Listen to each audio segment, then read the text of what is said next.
നമസ്കാരം കൂട്ടുകാരെ, എല്ലാവർക്കും ഗീതമ്മാസ് കിച്ചണിലേക്ക് സ്നേഹത്തോടെ സ്വാഗതം. ഇന്ന് ഞാൻ കാണിക്കാൻ പോകുന്നത് ഒരു ക്രാബ് സൂപ്പാണ്, അതായത് ഞണ്ട് കൊണ്ടൊരു സൂപ്പ്. മുമ്പ് ഒരു 6-7 വർഷം മുമ്പ് ഞാനിത് കാണിച്ചിട്ടുണ്ട്. അന്ന് എല്ലാവർക്കും ഒരുപാട് ഇഷ്ടമായി, ഒരുപാട് ലൈക്സും ഷെയറും ഒക്കെ എനിക്ക് കിട്ടിയതാണ്. ആ ഐറ്റം തന്നെ ഒരല്പം മോഡിഫിക്കേഷനോടെ ഒന്നുകൂടെ കാണിക്കാനാണ് ഞാൻ ഉദ്ദേശിക്കുന്നത്. അതിനുവേണ്ടി ഞാനിവിടെ ഒരു കിലോ ഞണ്ടിൻ്റെ കാല് മാത്രം എടുത്ത് വെച്ചിരിക്കുക. ബാക്കി അതിൻ്റെ ഭാഗമൊക്കെ റോസ്റ്റ് ചെയ്യാനെടുക്കാം.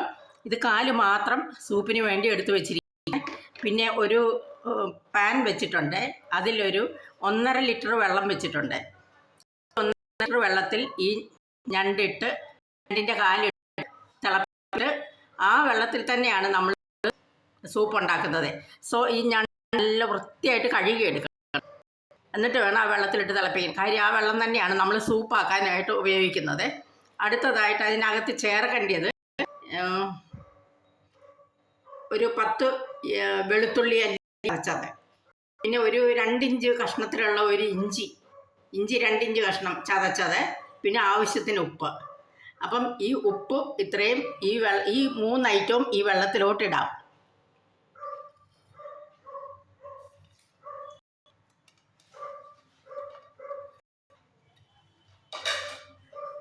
അത് കഴിഞ്ഞ് ഈ ഞണ്ടിൻ്റെ കാലും കൂടെ നമുക്കിതിലിട്ട് കൊടുക്കാം. അതിനുശേഷം നമുക്കിത് വേവിച്ചിട്ട് ഇത് അരിച്ചെടുത്തിട്ട് ഈ ഞണ്ടിൻ്റെ അതിനകത്തുനിന്ന് അത് തല്ലിപ്പൊട്ടിച്ച് അതിനകത്തുനിന്ന് മാംസം വേർതിരിച്ചെടുക്കണം. അതിനുശേഷം ആ വെള്ളം ഉപയോഗിച്ച് നമുക്ക് സൂപ്പ് ഉണ്ടാക്കാം.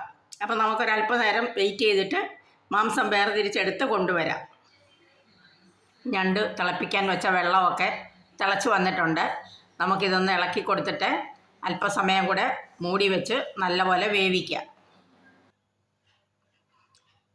നമ്മുടെ ഞണ്ടിൻ്റെ പരിപ്പൊക്കെ റെഡിയാക്കി എടുത്തു. ഇത്രയും മീറ്റ് കിട്ടിയിട്ടുണ്ട്. ഇത്രയും മീറ്റ് മതി, അത് ആ ടേസ്റ്റ് വരും. കാര്യം അതിട്ടാണല്ലോ നമ്മൾ ആ ഞണ്ട് വെന്ത വെള്ളമാണല്ലോ എടുത്തിരിക്കുന്നത്. അതുകൊണ്ട് ഇത് ഇത്രയും ധാരാളമാണ്.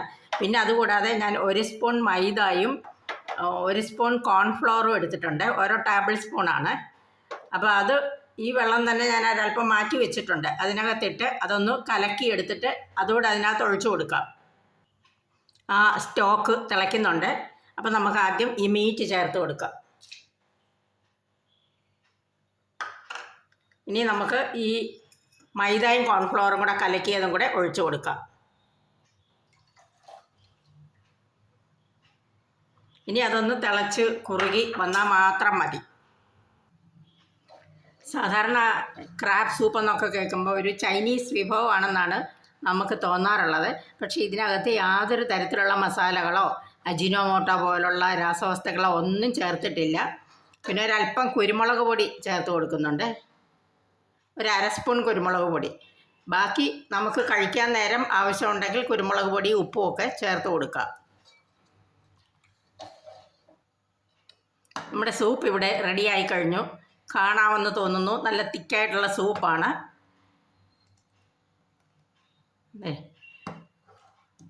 ഇപ്പോൾ കണ്ടുകൊണ്ടിരുന്ന എല്ലാവരും എൻ്റെ ഈ ചാനലൊന്ന് സബ്സ്ക്രൈബ് ചെയ്യുക, ഷെയർ ചെയ്യുക, ലൈക്ക് ചെയ്യുക, കമൻറ്റ് ചെയ്യുക, അങ്ങനെ പ്രോത്സാഹിപ്പിക്കുക. ഇനി ഇതുപോലെയുള്ള നല്ല നല്ല വീഡിയോസ് തരുന്നതായിരിക്കും.